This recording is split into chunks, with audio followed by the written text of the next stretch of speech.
O, kung meron ho tayong mga makabagong teknolohiya para sa pag-inspeksyon ng mga public transport vehicle, meron naman tayong Nemesis anti-ship missile.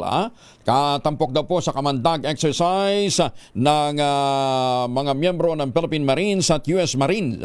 Detalye na balita mula kay Edniel Parosa, RH52 Edniel.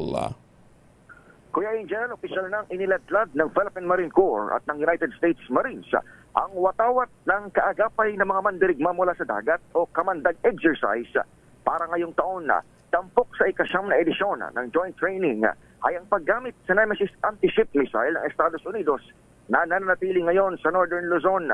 Nagugunitang itransport ang armas na inangal ng China sa katatapos lamang ding balikatan drills matapos itong ibida ni US Defense Secretary Pete Hegseth sa kanyang pagbisita dito sa bansa.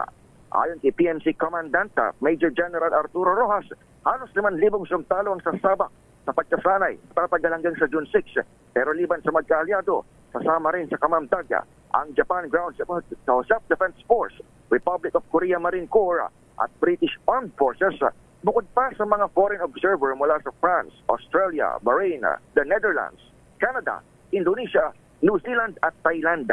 Tututok ang Kamandag 2025 sa Maritime at Coastal Defense para mapanatili umano ang kapayapaan sa Indo-Pacific region. Ito si Edniel Parosa, nag-uulat para sa DZRH. Una sa Pilipinas, una sa Pilipinas. Maraming salamat, Edniel.